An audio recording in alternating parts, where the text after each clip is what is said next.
Hare, Hare Rama, Hare Rama, Rama Rama, Hare Hare.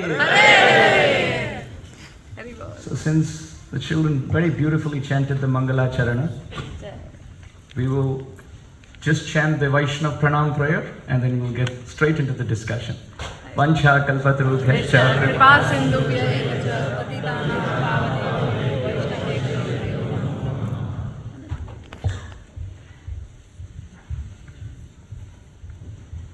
all those who are watching us online, those who aren't watching us online, to everyone, we want to offer our obeisances. May the right words come at the right time, in the right mood of selfless glorification of Srimad Bhagavatam. May our consciousness get cleansed.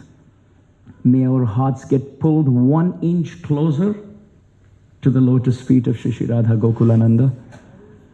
May our ears feel completely satisfied yet satiated, not satiated. And at the same time, may the desire to go back home, back to Godhead and serve the divine couple, which is like a little flame at the moment, get fanned into a forest fire.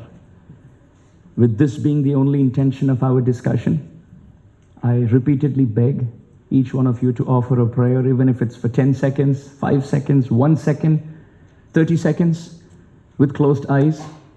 Please offer a quick prayer.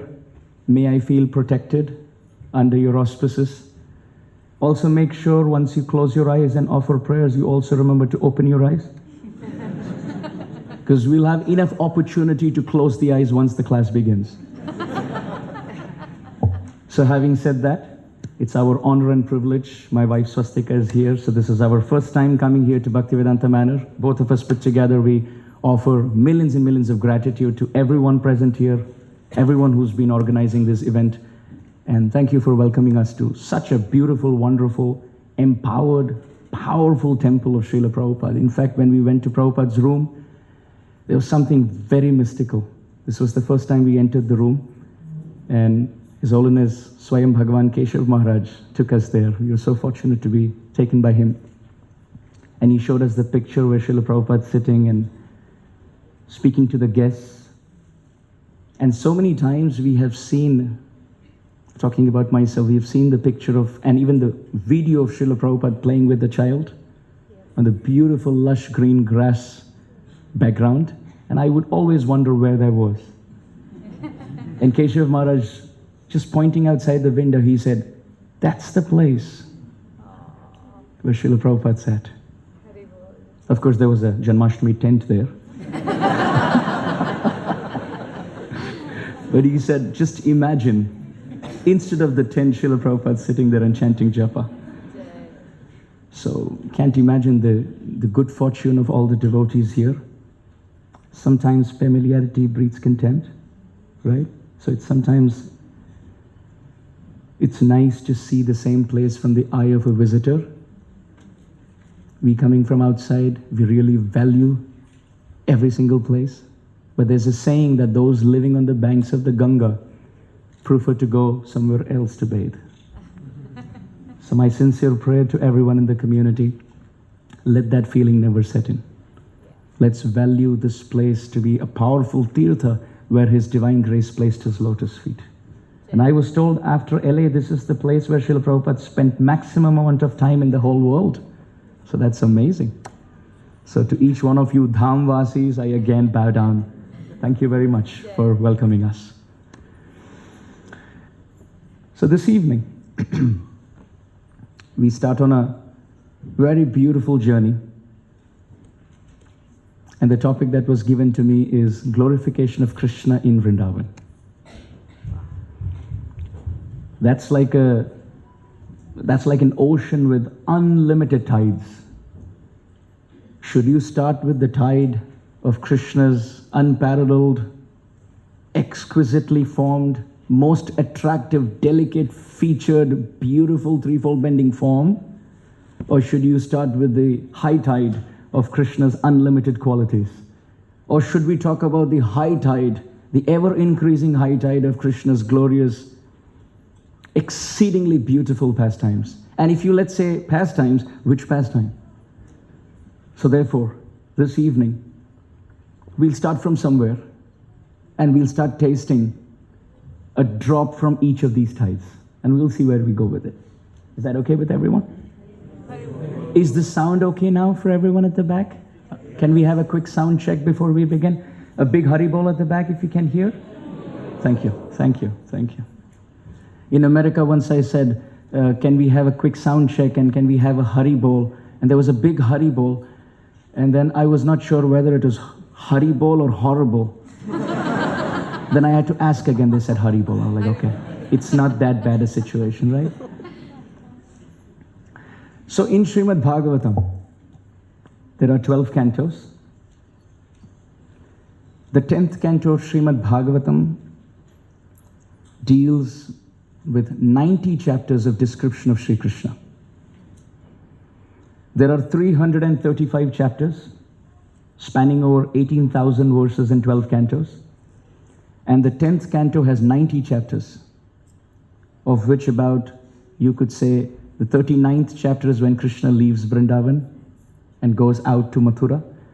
And after which, this beautiful description of Krishna's pastimes in Mathura and Dwaraka, and his return back to Vrindavan. So it's a happy ending. While Krishna lived in Vrindavan, Srila Rupa Goswami Pada explains what a beautiful display of relationship and reciprocation with the residents of Vrindavan. Krishna forgot that he is God, and the residents of Vrindavan forget that he is God, and both of them deal with each other on the platform of complete, unmotivated, undivided, uninterrupted, unalloyed, spontaneous love. In fact, if someone reminds the residents of Vrindavan that Krishna is God, they would shoot that argument down. What kind of God steals from other homes? He is God. He's always speaking lies. How can someone speak lies and be the absolute truth? How could somebody be a break-in expert who breaks in the house of others, who is glorified by Bilva Mangala Thakur as the king of all thieves? Braje prasidham navanita choram gopangananam chadukula choram. He who's expert in stealing butter, who starts off with stealing butter in his childhood, steals the complexion of the rain cloud as Shyamasundar, steals the complexion of the grass as Ramachandra, as Shyamachandra, as Krishna Chandra, he steals the complexion of the rain cloud. And as Ramachandra, he steals the complexion of the grass. As Gaurachandra, he steals the complexion of Srimati Radharani. And not just the complexion, he's ready to steal even the heart of Sri Radha. What a great thief. And not just that, his name is so powerful. In the Puranas it is described. Narayana Nama Naro Naranam Prasiddha Chaura Kathita Prithivyam Aneka Janmarjita Papa Sanchayam Haratya Shesham Shruti Matrameva. All glories to the greatest thief, the name of Narayana, the name of Krishna. Not an utterance, just by hearing. The 9th canto of Bhagavatam describes Yan Nama Shruti Matrena Puman Bhavati Nirmalaha. This Lord is such a great thief that just his name, when heard, that sound vibration can enter through the door of the ear hole and enter into the bedroom of the heart and steal all the sins that we have painstakingly accumulated over lifetimes. And just in one utterance. Think of the great story of Ajamil. What good fortune. The only thing you had to do was call your son, and he happens to be having the same name as the Lord.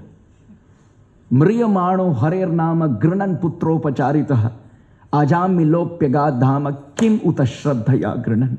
The 6th canto Bhagavatam describes, if someone at the time of death, without sadhana, can call out, not to God but to his son, and that too call out selfishly for self-preservation, And that too with a contaminated consciousness, with all the sinful activities performed all his life. And if that person can go back home, back to Godhead, where is the doubt for Vaishnavas who call out to God every morning by chanting Hare Krishna? They are not calling out at the time of death alone, they're calling out every single day. They're not calling out like Ajamil to their son, they're calling out to the deity, they're calling out to Krishna. And they're not calling out with a contaminated, sinful heart. They're calling out following the regulative principles, selflessly. Where is the doubt? So when a Vaishnav leaves his body and there's a memorial service performed, then devotees say he went back home, back to Godhead. And some skeptics may think, all that you have to do to go back home, back to Godhead is die. And everyone goes back home, back to Godhead. The answer is yes.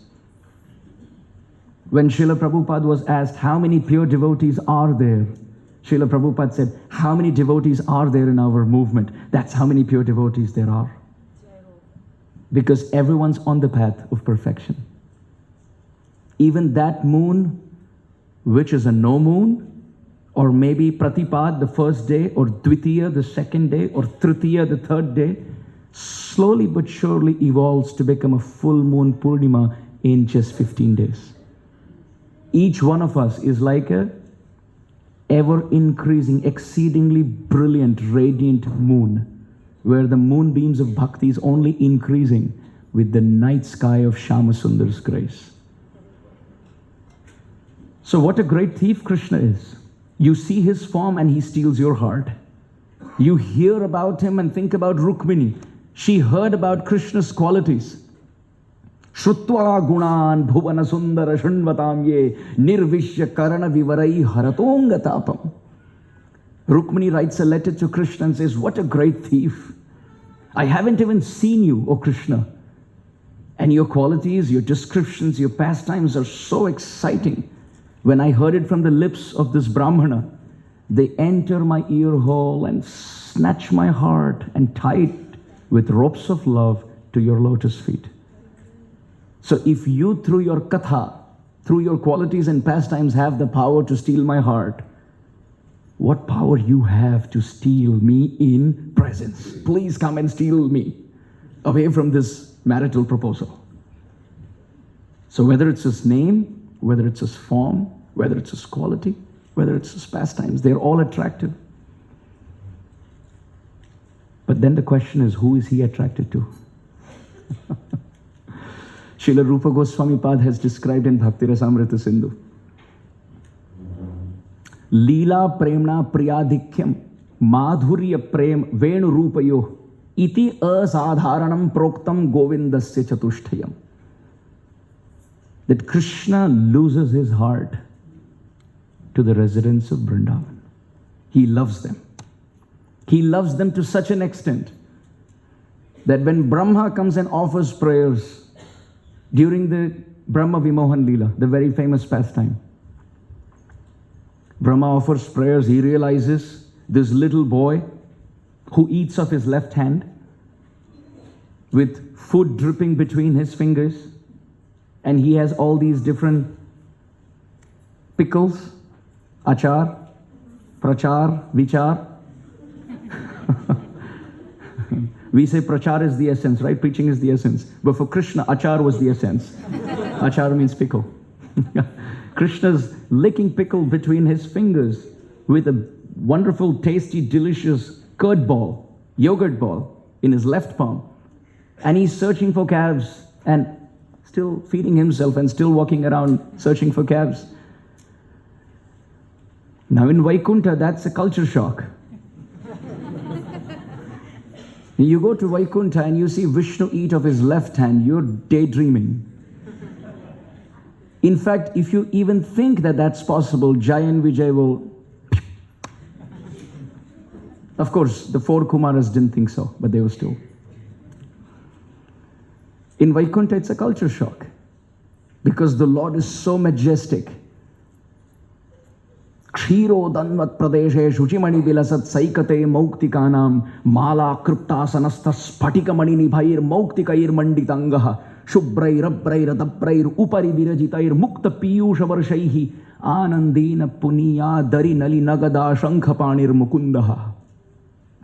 The Vishnu Sahasranam describes how majestically glorious is the four-handed Vishnu. It's almost like he's holding the sun and the moon in his two palms. The sun in the form of the Sudarshan Chakra and the moon in the form of the conch shell. And there's a very beautiful waterfall of beauty from his lotus face up to his chest,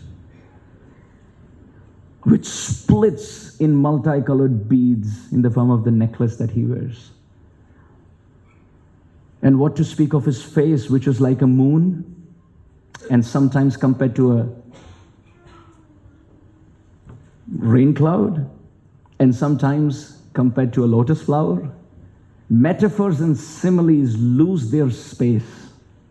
In fact, when metaphorical descriptions are given, Jai and Vijay hold them in their palm and say, that's all that you have to offer in the glories of our Lord. Use it for people in your world. Our Lord is way more majestic.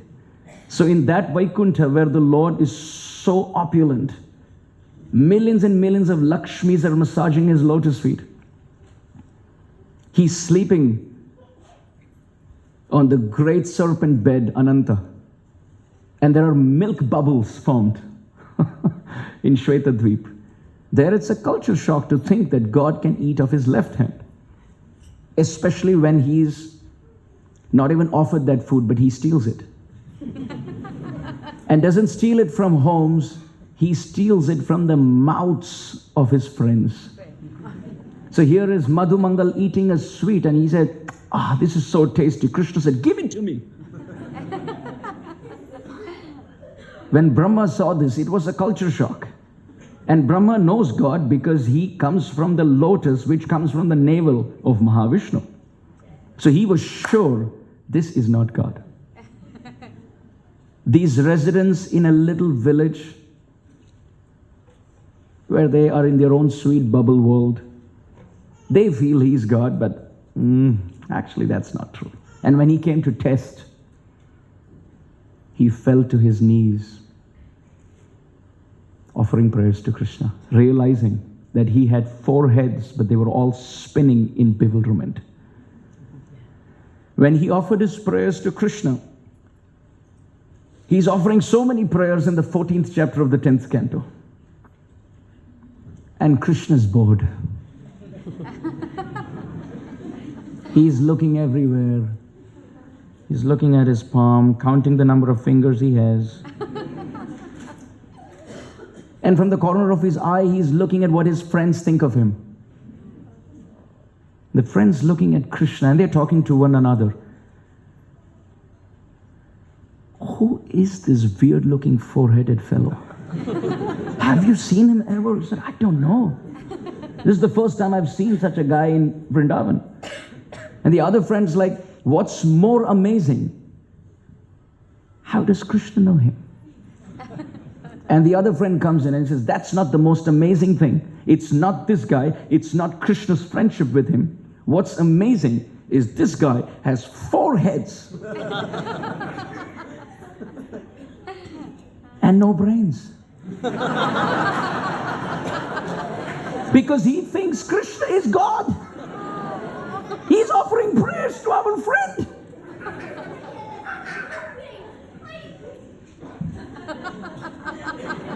You see, the kids are chuckling. That's how the friends were chuckling. By the way, all the Gujarati friends here, I didn't say chuckly. I said chuckling. Chuckling. The kids are chuckling. Krishna's friends were chuckling. They were thinking, what's going on? How could he ever believe that he's God? Krishna is God. Of course, Krishna, after defeating every demon, he loudly proclaims, I'm God. Did you see what I did?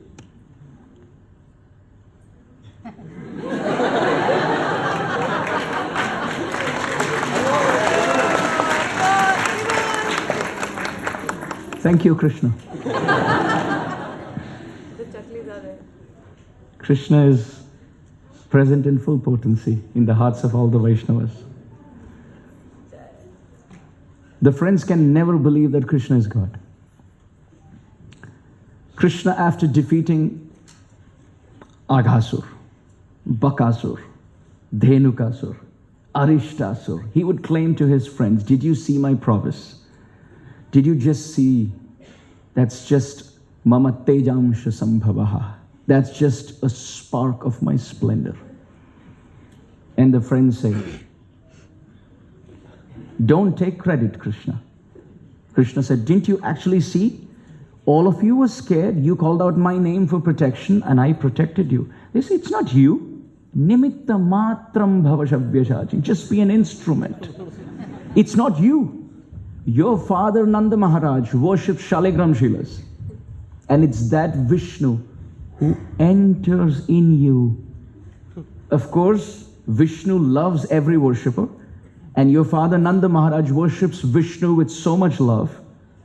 So Vishnu naturally loves the son of his dear worshipper. So when you and we are in a state of utter difficulty, it's that Vishnu who enters inside you, kills everyone, and Krishna, you take the credit. It's not you. In Chaitanya Charitamrita, it is described, Krishnadas Kaviraj Goswami writes, Sakhya bhave sakha kare skanda arohan, tumi kona bada log, tumi ami sham. The friends tell Krishna, Krishna, we are not better than you. And you are not better than us. We are just equals. Although your father has 900,000 cows and my father has 1,100,000 cows. I am better according to statistics, but we are equals. My mercy on you. That's friendship with Krishna. So when Brahma's offering these prayers, Krishna's getting bored and the friends are getting bored and they're telling Krishna, why don't you just tell him we have to play? Can he kind of just give you a Subodhani version of it? Like a Chatushloki? Vishnu said just 4 verses, seed verses. Now Brahma gets these 4 verses and now he repeats like a chapter of 50 verses. Can he just keep it short? And Krishna's like, I don't know how to tell him. He has a white beard. My father's told me to be respectful to anybody who has a white beard. So I don't know what to do. And when Brahma is seeing the predicament, he's seeing this situation where Krishna wants to get out and the friends want to get Krishna out and he still has a few more prayers in his notes like I do. He thinks at that point, to attract Krishna's attention, let me say something that's dear to his heart. And Brahma says, Tadbhuri bhagyamiha janma kimapyatavyam yad gokulepi katamangri rajobhishekam yad jivitam tu nikhilam bhagavan mukundaha adhyapi yad padaraja shruti mrigyameva. O Krishna, lifetime after lifetime, Brahma writes, give me the fortune of becoming a resident of Vrindavan. Krishna said, what? What did you just say? Vrindavan. Keep going. Nectar to my ears. Continue. What about Vrindavan? And Brahma says, Esham ghosha nivasinam uta bhavan tvam devarate tina cheto vishva phalat phalam tvadaparam kutrapyayan muhyati. O Krishna, every resident of Vrindavan loves you. And yad dhamartha surit priyatma tanaya pranashayas tvatkrite. The residents of Vrindavan, the Brajbasis love you so much, Krishna, that they're ready to give up their homes, their relatives, their children, their occupation, their wealth, and even their bodies for you. Krishna, just make me a resident of Vrindavan. Let me become dust here. Like Uddhava writes, Asamaho charana renu jusham hamsyam Vrindavane kimapi gulmalata ushadhinam. It's quite astonishing what this Vrindavan can do. Vrindavan can cause a species change. Brahma can go from the creator of the material universe, yearning and praying and crying and weeping and aspiring, only to become 4 hills in Barsana. Please everyone repeat. Dangad, Mangad, Bhangad, Vilasgad. These are the 4 prominent hills in Vrindavan, in Barsana, and they are believed to be the 4 heads of Brahma. So Brahma is ready to give up the position of being the creator in the material universe, only to become a little mountain peak, so that he can be decorated on the crown of his head by the dust of Sri Radharani and Sri Krishna's lotus feet. On the other hand, there are those who are ready to undergo another type of species change, where Uddhav, the disciple of Brihaspati, is ready to become a blade of grass in Vraj, so that he can be touched by the dust of Sri Radha's lotus feet. Then there are those like Lord Shiva, who go from male to female. Lord Shiva, as Shambhu Bhagavan, becomes Gopeshwar Mahadev ki. He becomes the order carrier. He becomes the protector of the Dham. And he is even ready to enter the Rasa Leela as a very beautiful gopi. And here is Krishna with his hand around the shoulders of a newly recruited gopi. And she has her face covered with a veil. And Krishna's walking with this gopi. And there's Srimati Radharani. The golden face of Sri Radha is becoming molten gold when it's decorated with the kumkum powder of the redness of her anger. So she's becoming reddish gold. And you can take an original piece of slab of gold and you throw into fire and it becomes blazingly effulgent molten gold. And Sri Radharani's face is gold, but it gets molten gold when thrown into the fire of transcendental competitive envy. Who is this new gopi? Does anyone know? I've never seen her. Which village does she come from? Who is the mother-in-law? What service does she do? How did she enter? And Krishna's looking at this, and it's nectar to him. Because when you take sandalwood, and the more vigorously you rub, the more fragrant is the aroma. So Radharani is like sandalwood, and Krishna on purpose is vigorously rubbing the sandalwood paste of her love to give out the aroma of transcendental envy. And at that point, she comes to Krishna, says, "Who is this gopi?" Krishna said, "Someone very beautiful. Someone very devotional, someone very attractive, and there's nobody like this gopi."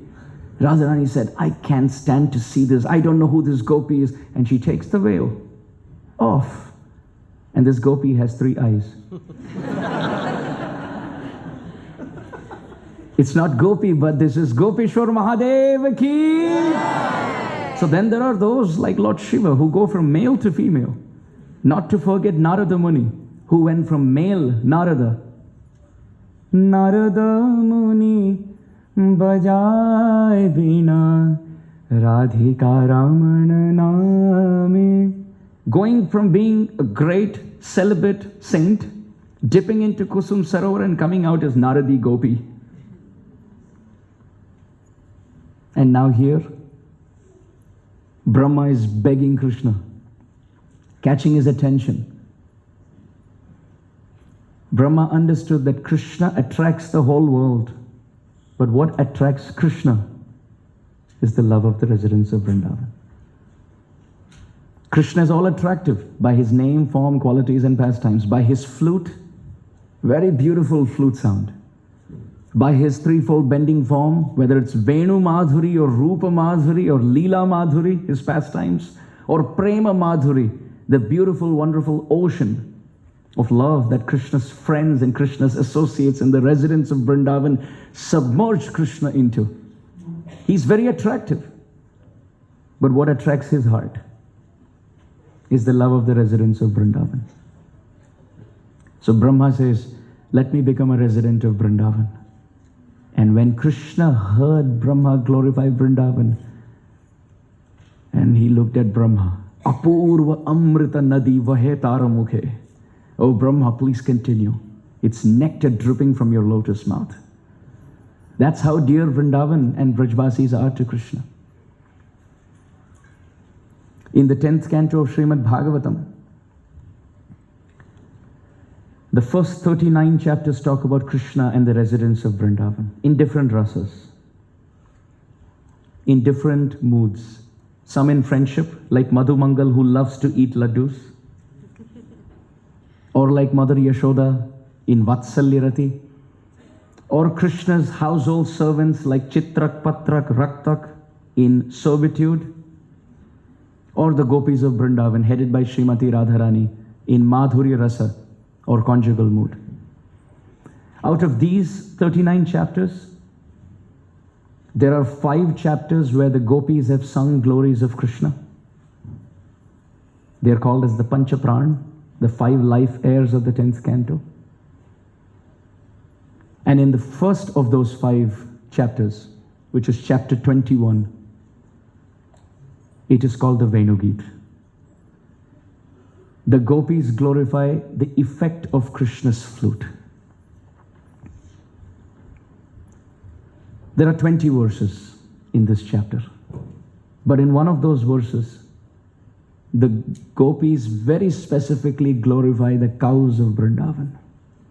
Gavascha Krishna Mukha Nirgata Venugitam Piyusha Uttabita Karana Putai Pibantya Shavasnuta Stanapaya Kavalasma Tastur Govindam Atmani Drisashu Kalas Prashantyaha. This is very specifically Srimad Bhagavatam, Canto 10, Chapter 21, Text 13.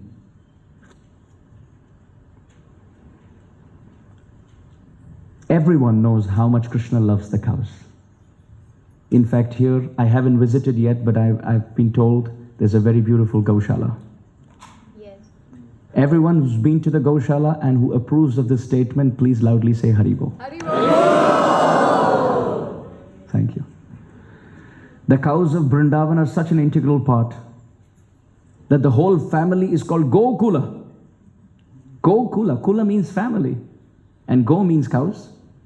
It's the family of cows. It's the family business of Nanda Maharaj. Nanda Maharaj has 9,99,999 cows. One short of 10 lakh. And they all have 4 feet. And what's amazing is they love Krishna so much, not once does any of those cows with any of those feet ever step on the tender, soft, lotus petal-like feet of Krishna. Krishna's footprints in Braj are preserved by the cows to such an extent that they'll walk around it, seeing beautiful signs and symbols of Krishna's feet imprinted on the dust of Braj. How wonderful. How glorious are these cows. In fact, the whole planet is called Goloka Dham Ki Jai. Goloka. Loka means planet and Go means cows. So it's Gokula, it's the family of cows. It's Goloka, it's the planet of cows. In fact, the hill which nourishes the health of the cows, which is worshipped as the best among devotees, is called Govardhan. Vardhanam means to increase or nourish, and Go means cows. So that hill which has very sweet, tasty, fragrant, attractive to the eyes, attractive to the tongue, like grass, and which nourishes and feeds the wonderful taste buds of the cows, which in return give tasty nectarian milk, with which Mother Yashoda makes such variety of milk sweets.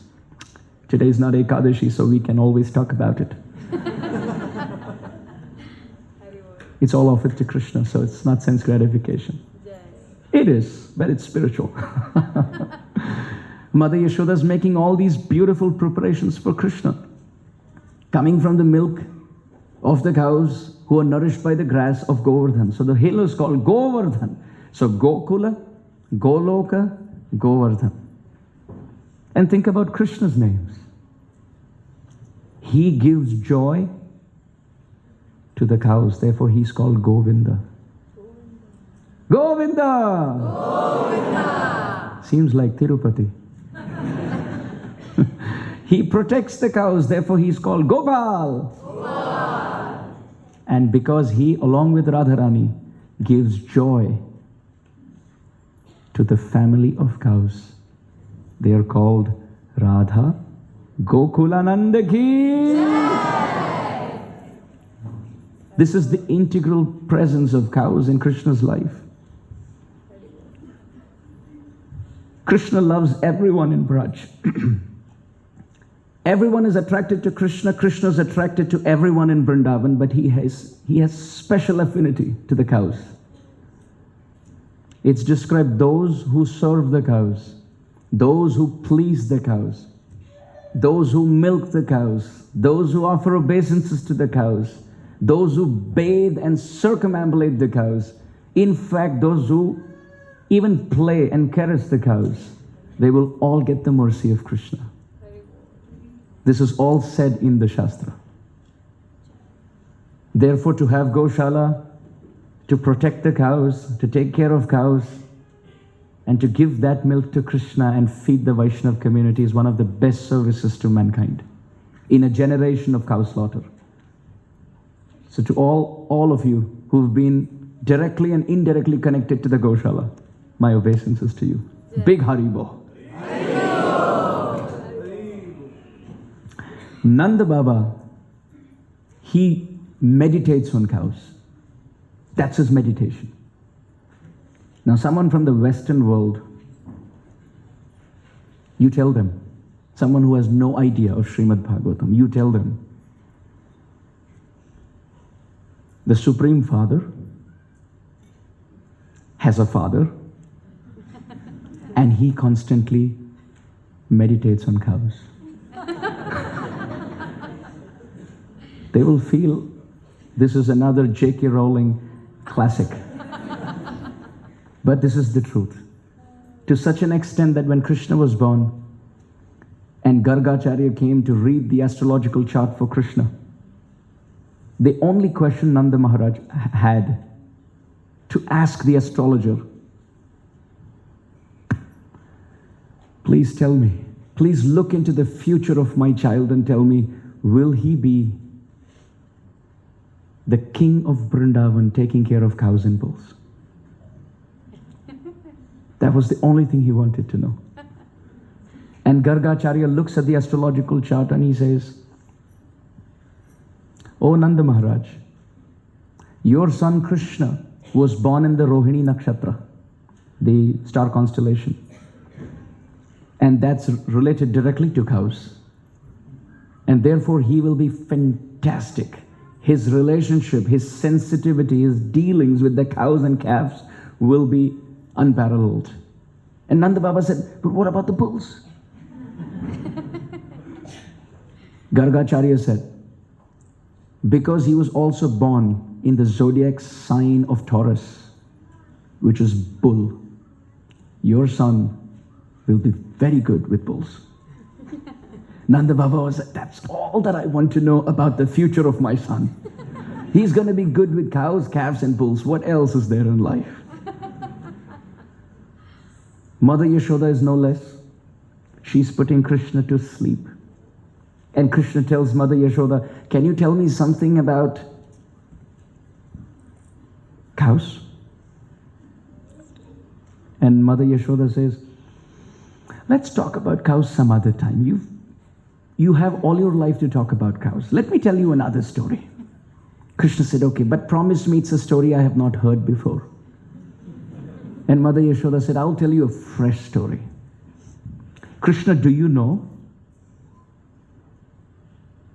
there's a place where there's an ocean of milk? Milk ocean. Mother Yashoda doesn't know that Krishna's appeared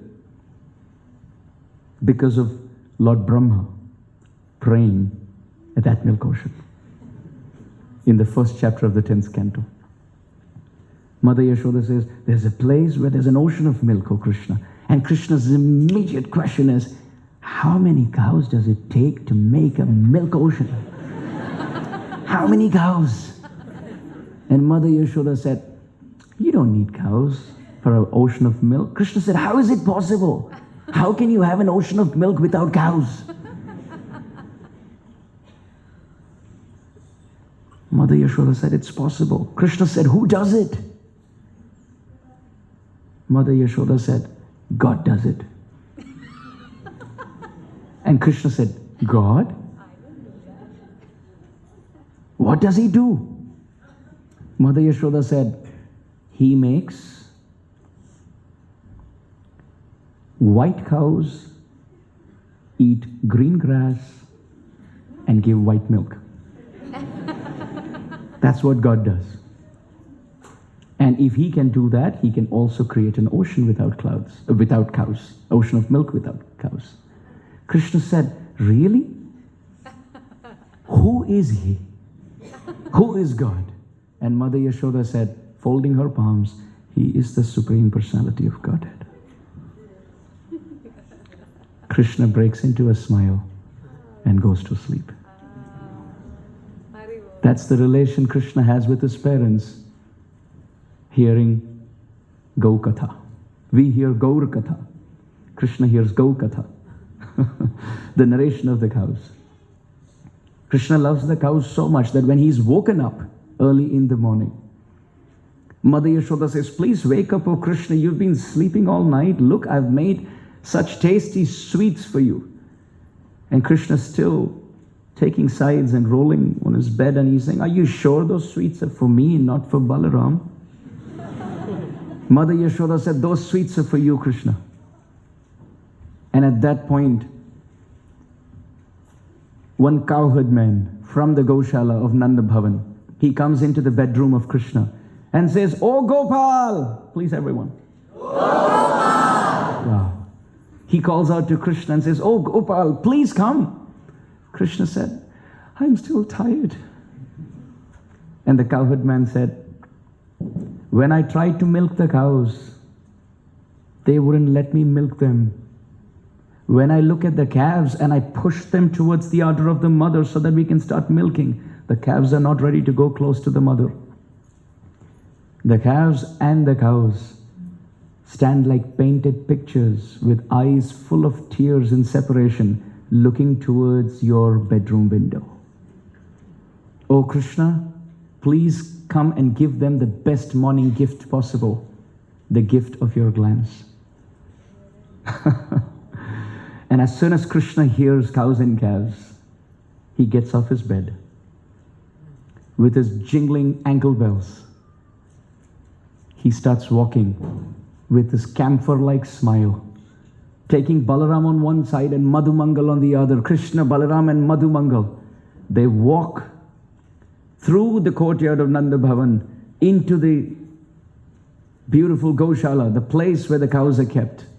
And as Krishna's walking, the breeze blowing from the Jamuna, which is already fragrant by the pollen seeds in the wall of the lotus flower in the Yamuna, which is cold and slow-moving breeze, now that's touching the body of Krishna and spreading the fragrance around, telling everyone Krishna is awake.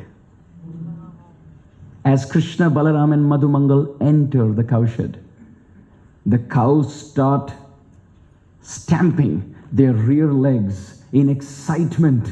They can't hold their seats. In excitement, now Krishna is coming. Krishna, you are all that we want. Thank you for coming. And as Krishna comes there, it's described Krishna and Balaram walking into that cowshed. It's described Krishna walking closer to the cows. It seems like the cows are white in color and Krishna's dark in color. And as Krishna goes into that cowshed, it looks like a black bumblebee stuck in a forest of white lotus flowers. And as Balaram walks in, it's a different metaphor there. He looks like a big white Airavata strong elephant walking through the boulder rocks of Kailas. Such beautiful descriptions have been given. And it's described as Krishna and Balaram go close into the cowshed. All that the cows want is they want Krishna to touch them on the head, scratch them under them, embrace them, bathe them, talk to them. And in excitement, they have their tails up. They are moving their rear legs. And all the cows look at Krishna. Krishna's walking from one cow to another, but every cow thinks Krishna's next to me, looking at me, embracing me. He's come just for me. Each cow in Vrindavan is having an atomic particle of love from the ocean of Mother Yashoda's heart. Motherly love. And just looking at Krishna, the cows go in excitement.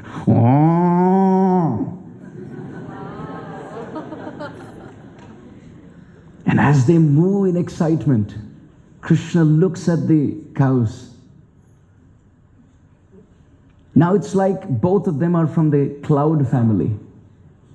Not the cow family, but the cloud family. Why? Because Krishna's like a dark, freshly formed, bluish-black monsoon rain cloud. And the sweetness which is dripping out of Krishna is the torrents of rain. And just like the rain shower, Krishna is constantly moving from one house to another, from one forest to another, from one tree to another. And at the same time, his flute sound is the thundering of that cloud. And his yellow dhoti is like the lightning. As Krishna walks, the necklace of white pearls around his neck, which are moving from end to end, they're like a beautiful group of white birds which are flying in the dark sky. And this is Krishna's connection to the cloud. Now let's see the connection that the cow has to the cloud. The cows are all like spring clouds, white clouds. And their is the thundering. And at the same time, their occasional lifting of their tail is like the flash of lightning. They lift it, that's it. It's like a quick flash of lightning. And these cows fill the sky of Vrindavan with the twinkling star milk drops of their love. How beautiful. How beautiful is Vrindavan. This is Krishna, the Lord of Braj, and more specifically, the Lord of the cows. Sri Chaitanya Mahaprabhu, when he stood in front of Jagannath in the Rath Yatra, he chanted so many prayers, but one of those prayers is the prayer that's immortalized in the hearts of every devotee in ISKCON, in Gaudiya Vaishnava Sampradaya.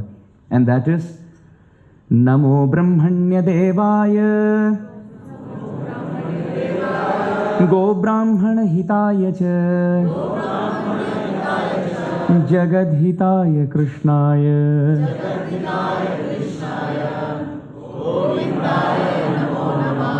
All glories to Govinda Krishna. How is he described? Namo Brahmanya Devaya. He is the Lord of the Brahmanas or the devotees, the Vaishnavas. And go, Namo Brahmanya Devaya, go Brahmana Hitaya Cha. He loves the cows. Go Hitaya. He does everything for the cow. Imagine Chaitanya Mahaprabhu is invoking a cow. Connection of Krishna to the cow during the Rath Yatra. It's amazing. Chaitanya Mahaprabhu in that setting was like the greatest saint. It was like the greatest Acharya of modern times in the greatest occasion of Rath Yatra, in the greatest congregation of all Vaishnavas. And there, in the greatest prayers in separation, he calls Krishna Govinda. He who protects and gives pleasure to the cows. Sripad Bilvamangala Thakur, in his Krishna Karunamrit, he says Krishna loves the cows to such an extent Gopal angana kardame viharase vipradvare lajjase brushe goshata hunkrute stutishatair maunam vidatse satam dasyam gokula sundarishu kurushe swamyam nadantatmasu Nyatam Krishna Tavangri Pankaja Yugam Premaiva Labhyaparam. He explains Krishna loves the residents of Vrindavan and especially the cows to such an extent that Gopal Angana Kardame Viharase Vipradhvare Lajjase. Outside Vrindavan, when the priests are performing fire sacrifice and calling Krishna Swaha, they're calling out to Krishna with mantras and he doesn't appear there.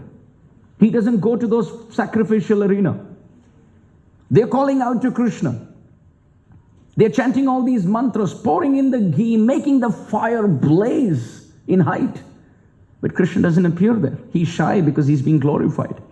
But in Vrindavan, he doesn't get invited, but he's still busy. Gopal Angana Kardame Viharase. He's busy rolling in the cow dung and cow urine in the backyard of the Brajbasis. He doesn't get invited, but he just goes, showering mercy. And Brushe Goshata Hunkrute Stuti Shatair Maunam Vidatse Satam. Outside Vrindavan, the yogis are in contemplative meditation. They are seeing the form of Krishna in the heart, but he wouldn't speak a word to them. They're seeing Krishna in the heart and they're trying to speak to him, but he is not speaking a word. But in Vrindavan, it just takes one calf or one cow to say, that's it. Brushe goshata hunkrute. The word says hunkrute. All that it takes for a cow to get Krishna's attention is, that's it. And what does he do? He sits there with the cow. The cow just has to move once and Krishna sits there. What happened? Are you feeling hot? Are you feeling cold? Do you want to come and play with us? Are you hungry? Are you thirsty? Is the rope around your neck too tight? Do you want me to give you a bath? Do you want me to talk to you? Are the insects troubling you? Shatta. Krishna is ready to speak 100 words to a cow just on a And there the yogis outside Vrindavan are spending 100 lifetimes meditating and he would appear but he wouldn't speak a word. Sripad Bilva Mangala Thakur has said, I know how much you love the residents of Vrindavan, the Gopas, the Gopis, your parents, your brother, the cows, the calves. Krishna, all glories to the residents of Vrindavan, who love you spontaneously.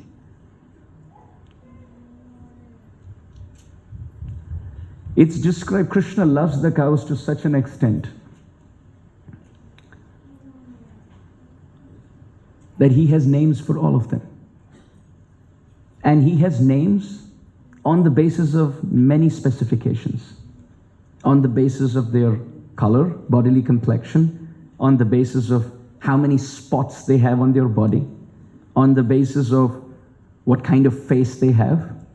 Like sometimes Krishna would go to a cow and say, I don't know how you became a cow, you have a face of a lion. And Krishna starts calling that cow from that day as Simhamukhi. Let's call Krishna's cow as Simhamukhi. Simha means a lion and Mukha means face. Krishna, the all-creator, the source of all sources, the Lord of all lords, the origin of all origin, the creator of all creator, comes to a cow and says, I don't know how God made you a cow. Maybe you were like a last-minute change. You have a perfect face of a lion. And therefore, I want to call you Simhamukhi. And then Krishna goes to a very chubby calf and plays mridanga on the cheeks and tells the calf, I don't know how you became a calf. You should have been a mridanga. You're very chubby and cute. And Krishna calls that calf as Mridanga Mukhi. That is correct. Krishna has so many sweet names. And just like we have a japamala with counter beads counting out the names of Krishna, it's described Krishna has a japa bead made out of pearls. and rubies and emeralds and blue sapphire and green emeralds and red rubies, all different combinations.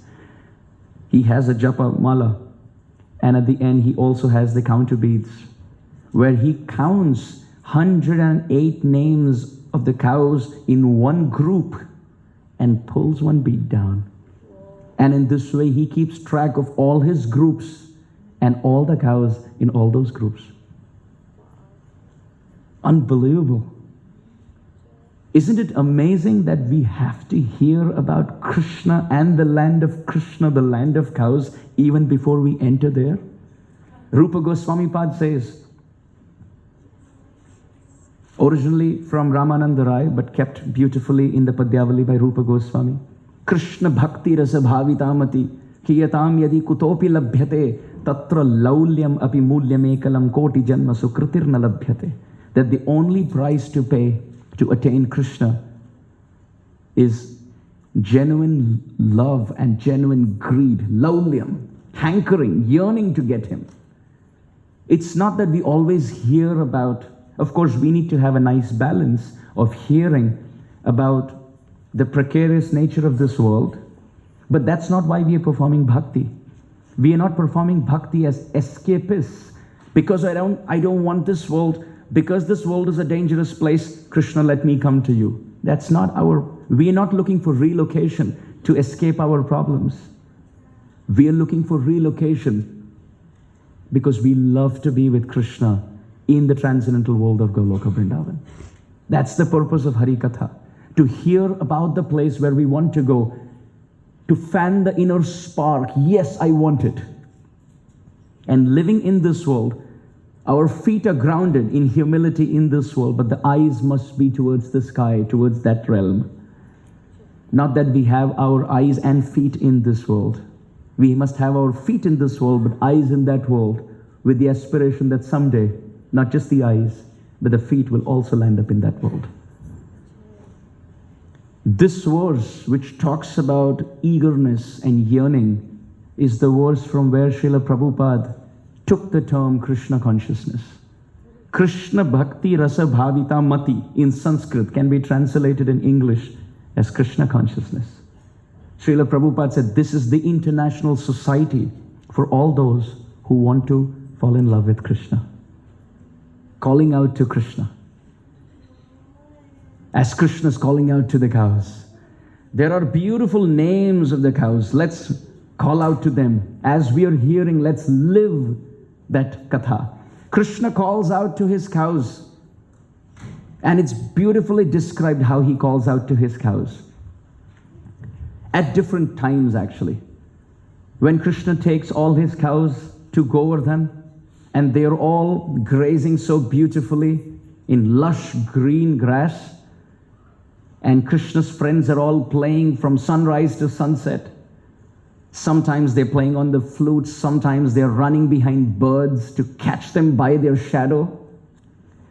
And sometimes Krishna and his friends are swinging, sometimes jumping into water.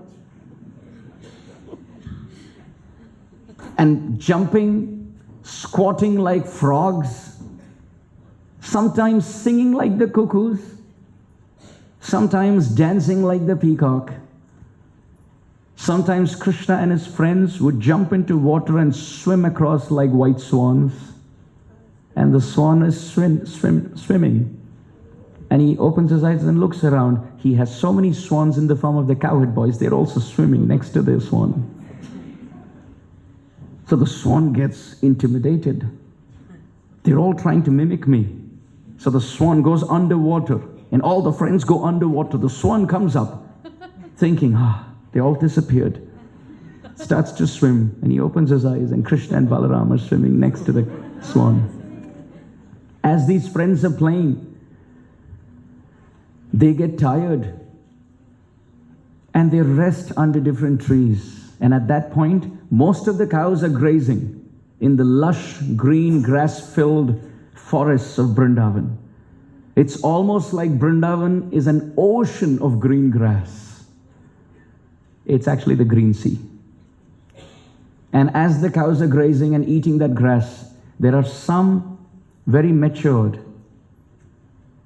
Vatsalyamai, motherly, affectionate cows who are grave and only looking for Krishna's well-being. As Krishna and the cowherd boys are all resting, these cows take turn to guard the boys, to protect them.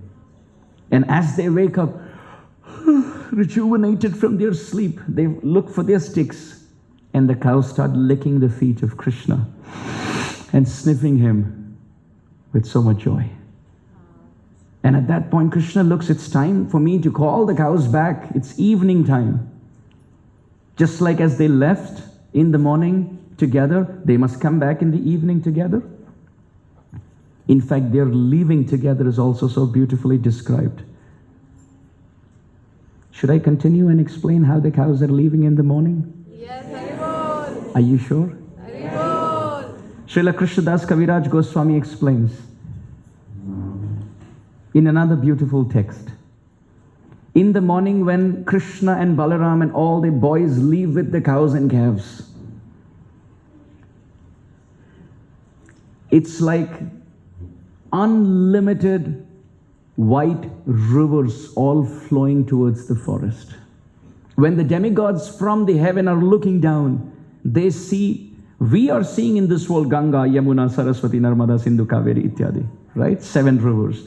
But the demigods, when they see from their celestial planes, they see Vrindavan is flooded with multiple white complexioned milk rivers in the form of the cows. And what are these calves looking like? They look like small, cute milk bubbles on that river. And then it's described. The cowherd men don't want the calves to go because they're inexperienced. So if they go into the forest, they may frolic to different places and they may get lost. Sometimes they may fall into a ditch or they may hide inside a cave. So the cowherd men don't want little calves to go. So they're jumping into this white milk river or rivers to stop the calves. And from heaven, they look like fishes who are blocking the river current. And as they're trying to do this, some of the milk pots that they're holding under the udder of the cow is all flowing in that milk river. And the back end of those milk pots look like the shell of turtles swimming in that white milk river. At the same time, there are some gopis who are collecting that milk in their lotus palms, and it seems like red lotuses are blossoming in the form of their palms from that milk river of those cows' love for Krishna. And what's astonishing is that as they're going into the forest, as they're walking, they all have bells around their neck, which are tinkling. And they're all tinkling at different frequencies and different pitches. So it's like a symphony, musical symphony, where Krishna is playing the flute, mixing with his ankle bells. And there are cowherd boys playing on the conch shell, some blowing on a buffalo horn, some playing on a trumpet. And these cows and calves are joining the party with beautiful bells around their neck, golden bells around their ankles, golden bells on the horns. In fact, they have different types of horns. They have shorter horns, longer horns, wider horns. And their milk bags in the form of the udder are full of love for Krishna. And as these cows are looking at Krishna, there's no need for anyone to even milk those cows. Love from their heart is just pouring out of their udder out of love for Krishna. And the calves don't even have to suck that milk because it's just given free. As the demigods are watching, these neck bells are tinkling. Srila Jiva Goswami in Gopal Champu, he writes something brilliant. He says that every verse in Sanskrit has 4 lines. It has how many lines? 4 lines. 4 lines. They are called 4 padas. But pada in Sanskrit also means feet. So every cow in Vrindavan is like a sacred verse which has the neck bell of melody and has the 4 lines in the form of the 4 padas or 4 feet. And as they walk through the dust of Vrindavan, they give the same sound vibration that Vedic verses give when they are sung. And it's described in this beautiful, wonderful symphony.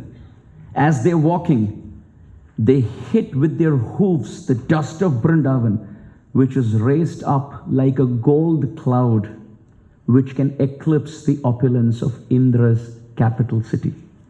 That's how opulent that gold dust-filled cloud of Vrindavan is.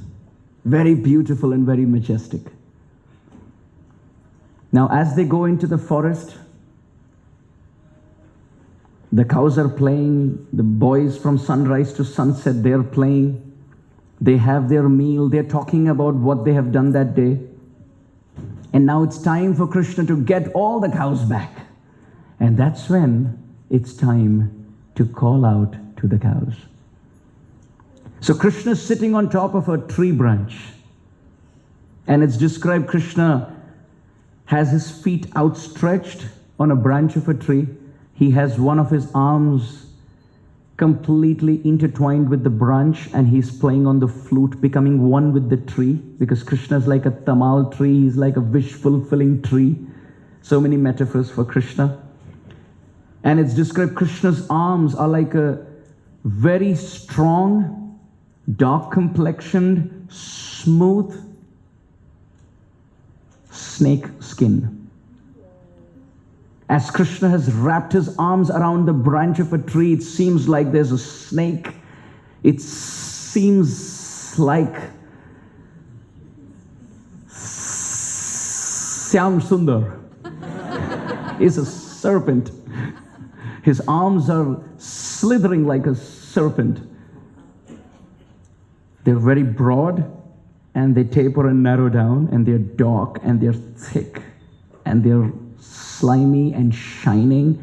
And once they catch someone, they can strangulate that person to transcendental ecstatic love, that person will have no more material birth.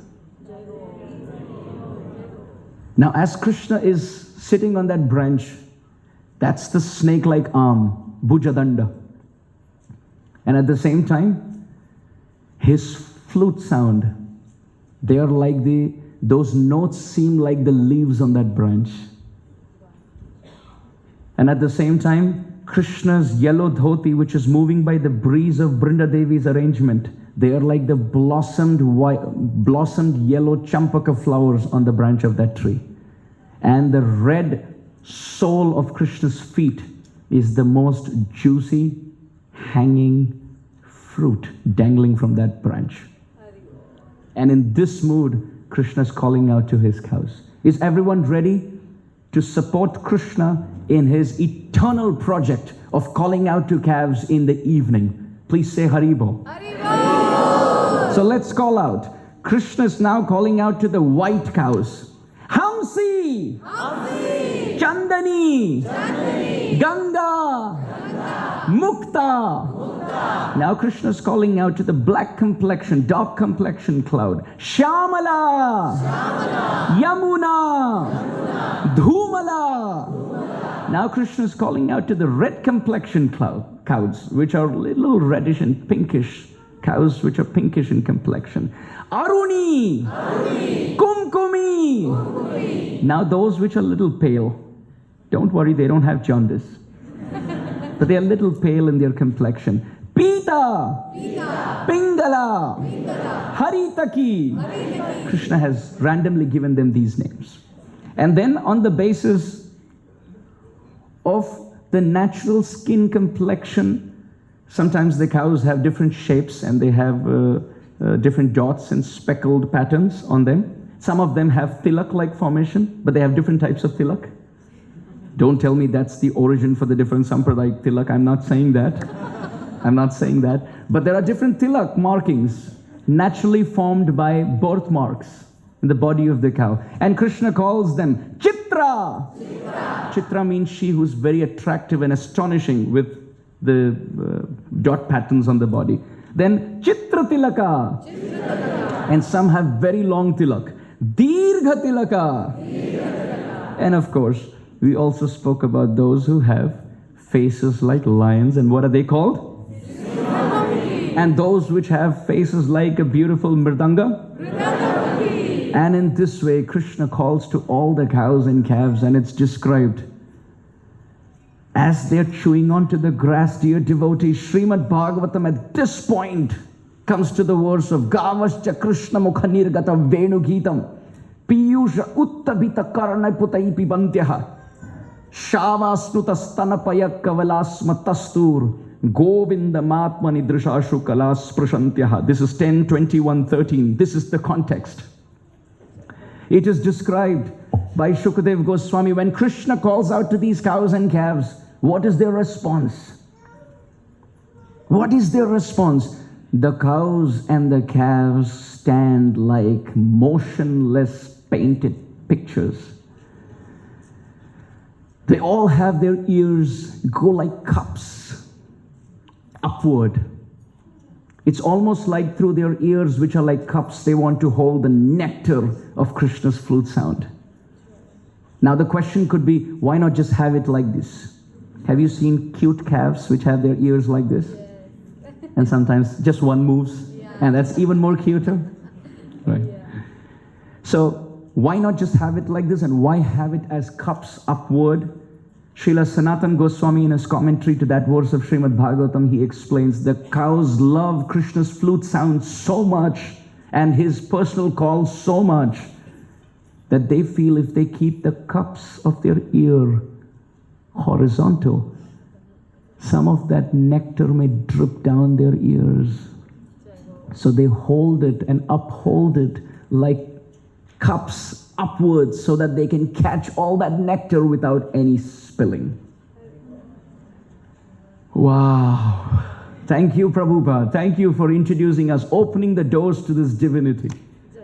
When Srila Prabhupada saw the paintings of the BBT, Prabhupada said, these are pictures to the windows to the spiritual world. These pictures are windows to the spiritual world. Just by looking at them, wow, it's a snapshot of how that world is. And it's described the cows, through their eyes, are drinking the nectar of Krishna's form, and through their ears are drinking the nectar of Krishna's flute. Now you have a confluence of two rivers. The nectar of Krishna's form through the eyes, and the nectar of the flute sound through the ear. And therefore, to attract both of them, hold both of them, they're holding them completely. They're looking at Krishna with unblinking eyes. And because the devotees look at Krishna with unblinking eyes, Ye yatham mam prapadyante tam stataiva bhajamyaham. Krishna reciprocates by seeing us with unblinking eyes. In fact, he has no eyelids as Jagannath. He's always busy looking at the devotees, like how the devotees are busy looking at Krishna. And just like the devotees want to embrace Krishna like the cows, and Jagannath has his arms outstretched to embrace the devotees. The Bhagavatam describes the cows through the eyes are drinking the form of Krishna's form, the nectar of Krishna's form, and through the ears the nectar of Krishna's flute. And because of the mixture of these two nectarian rivers, their eyes start to water, and there are torrential rain showers in the form of tears of affection for Krishna. And their heart melts, and milk starts dripping from their udder without the calf asking for it. And it so happened that the calf at that point is actually drinking milk, trying to suck the udder and drink milk. But now when Krishna calls out to the cow and calls out to the calf, both are stunned. The cow is giving milk even without being sucked. And the calf gets that milk into the mouth, and that milk is dripping from the mouth. Why? Because the cow forgets what her dharma is, that she's supposed to give milk only when she's asked for, milked. And the calf's dharma is to drink milk by asking for it. Both forget their dharma when Krishna calls out to their names. The calf forgets to swallow the milk in the mouth, and it drips down the mouth and the neck of the calf. And the cow forgets to give milk only when milked and opens the floodgate to nectar. The mouth of the cow is full of grass. The mouth of the calf is full of milk, and both forget what chewing is all about. The cow forgets what a grass is. The calf forgets what milk is. In fact, they forget who they are. They forget what swallowing and chewing and biting is all about. And the cow just looks at Krishna with grass out of its mouth pointing in all directions. The more disorganized the direction of the grass, more is the ecstatic love. The cow is looking at Krishna with unblinking eyes and ears like vessels holding the nectar, forgetting to chew the grass, and the calf looks at Krishna with milk dripping from its mouth. Who teaches a 2-day-old calf what love for Krishna is? It's so natural. The gopis are saying this verse to actually hint to something very, very deep. The gopis are saying, when the friends of Krishna can meet Krishna, when Mother Yashoda and Nanda Baba can meet Krishna, where even the cows and the calves can express their love for Krishna, then why is it wrong when we want to serve Krishna? Why are we considered to be a social outcast in the land where everyone loves Krishna? If the cow in motherly love can love Krishna, why can't the gopis love in their spontaneous love, just like the mothers, like the cow or like the calf? They're forgetting their dharma. They're forgetting themselves. They're forgetting their home. So if we forget our dharma and we forget our home, where is adharma in that? Srila Baladev Vidyabhushan, as a commentary to that verse, he has said, falling in love with Krishna is natural for the soul. In fact, Srila Prabhupada, when he came to Boston, during those days, His Holiness Satswarup Maharaj and others in Boston, they would do the service of reading the Krishna book at a local radio station. They would read Krishna book at the local radio station, and this radio used to be broadcasted to everyone in the city. So imagine anyone just tuning into a certain radio frequency and they get to hear Krishna book. And when Prabhupada was told about it, they had just recorded the pastime of Kaliya. So Prabhupada requested, I would like to hear the recording. And there was one Prabhu who was playing the role of Krishna, being trapped, and the male narration in Kaliya, the male narration behind the whole scene. And there was one Mataji who was playing the female narration, playing the role of Mother Yashoda's pangs of separation. And while narrating it in a dramatic fashion, she said, Krishna! Krishna, please! I can't live without you. Please come back. Please come alive. We're all going to die without you. She was screaming out of dramatic representation of that pastime. And when Prabhupada heard it, he became grave. He said, I want to meet that Mataji. Now when devotees went and told the Mataji, Prabhupada wants to see you. And when she came to Srila Prabhupada, Prabhupada looked at her and said, I heard the recording of your narration. Thank you very much. Prabhupada said, when you cried for Krishna on behalf of Mother Yashoda, all that I want to tell you is continue crying all your life. Prabhupada said, this is our movement. Our movement is not about I have gotten Krishna, I have attained Krishna. It's about how and when can I find him. He said, if you continue to chant and serve and call out to Krishna like this, may you attain ecstatic love. The cows love Krishna, the calves love Krishna, and when Krishna is calling out to the cows and calves, they're all running and coming to Krishna in the evening. But there are some naughty cows and calves. Krishna's doing his japa and calling out to all the names in all the groups and counting his 16 rounds. This world is only a reflection of that world. So if there's chanting here, there must be chanting there. And Krishna's chanting the names of all the cows and calves.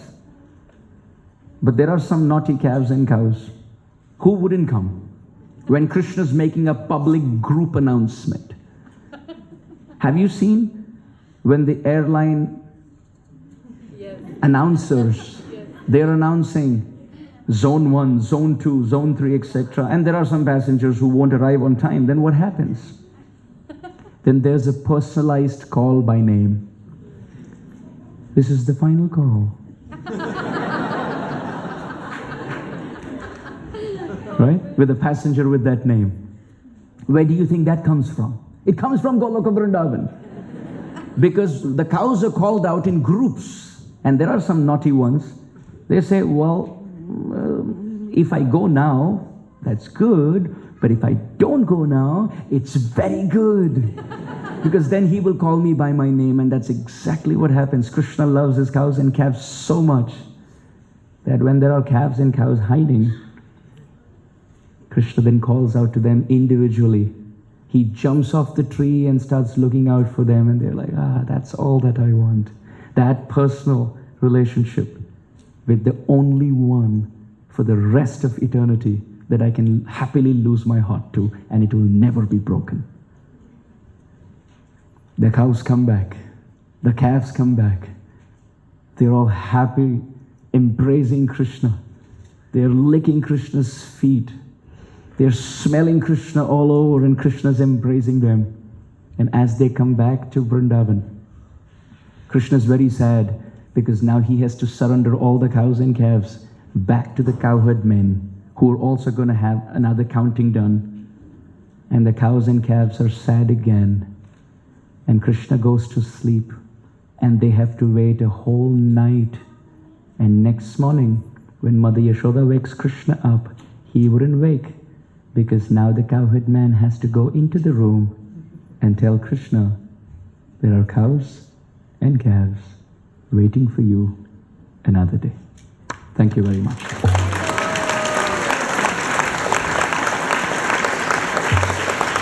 Srila Prabhupada ki, Granth Raj Srimad Bhagavatam ki, Gaur Premanande.